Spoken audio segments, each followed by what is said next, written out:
Hello mga kakosa, magandang gabi sa inyo. Ang topic natin ngayon ay tungkol sa video ko nung nakaraan.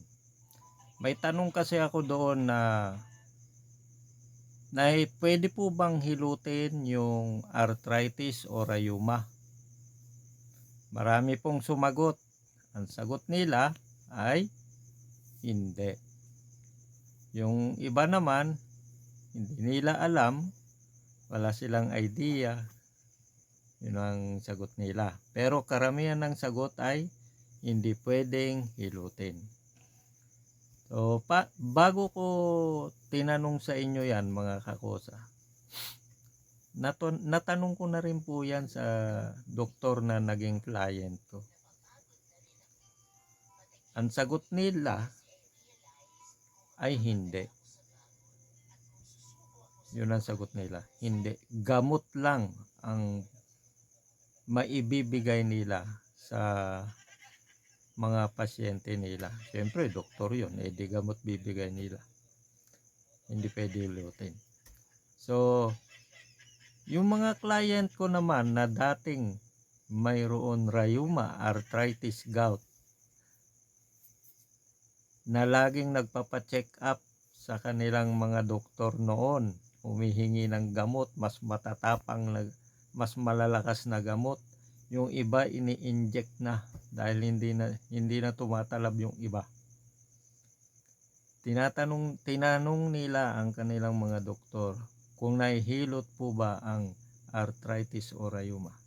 Ang sagot ng kanilang doktor, hindi rin. Hindi. Pero halos lahat, halos karamihan, sabi nila, may advice sila. Pwedeng pwedeng maibsan yung sakit ng rayuma na sa tulong ng bote. Dahil yung nakakatulong din po raw yung pagpapagulong ng paa doon sa bote. Ayun, nakakausa. Ipapagulong mo raw yung paa. Tapos mas maganda pa raw doon kung yung bote na gamit mo ay lalagyan mo ng maligamgam na tubig. So medyo mainit-init. Yung kaya mo yung init. Nakakatulong daw po yun para mawala yung sakit at mawala rin yung pamamaga ng kanilang paa o yung arthritis o rayuma. So eto, tingnan nyo mga kakosa, papagulungin mo yung paa rito sa bote kunyari. So ano napapansin yung mga kakosa? Nahihilot po ba o hindi? Di ba nahihilot na rin yan? Di ba? Naguluhan ako sa sagot nila eh. Tapos papagamitin ka pa ng bote, gano'n. Nahihilot po yan eh. Ayun pinapahilot mo sa bote. Di ba? Pero yung turo nila effective. Di ba mga kakosa? Effective. Naiibsan yung sakit, nalilesen yung lumiliit din yung pamamaga ng kanilang arthritis at rayuma. Nakakatulong, malaking tulong. Yun ang kagandahan sa bote. Ngayon, mga kakosa. So, di ba nahihilot, di ba?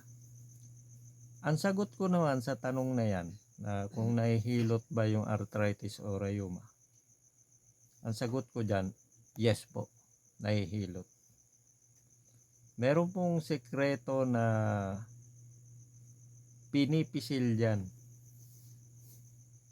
para mawala yung arthritis at rayuma. Kahit gout, mga kakosa.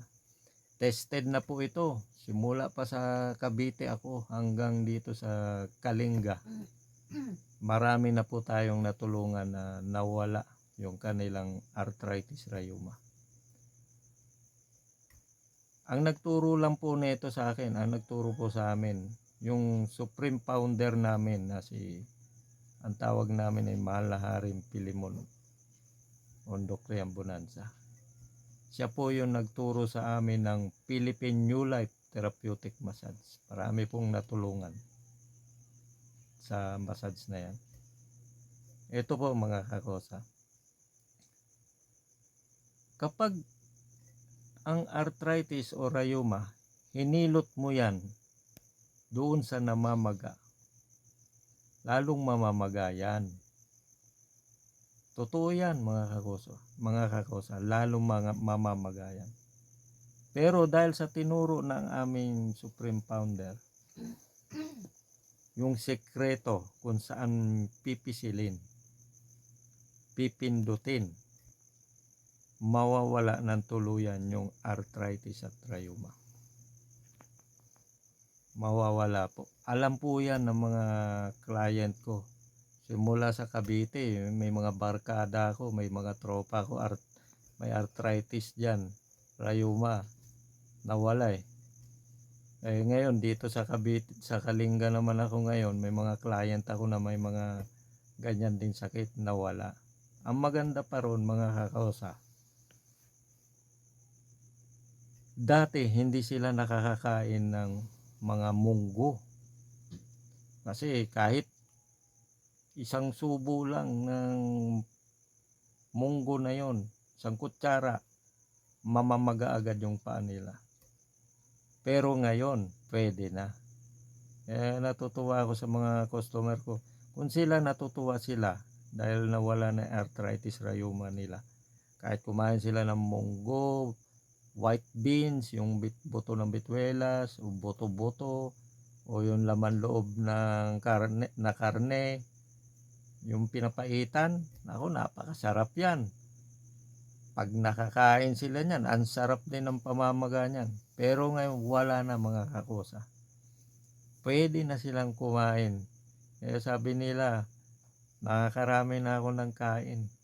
Ang sagot ko lang sa kanila, huwag nyo pong abusuhin uli yung katawan nyo. Kasi pag napunduhan uli kayo ng uric acid na yan sa inyong katawan, may chance po na babalik ang arthritis at rheuma.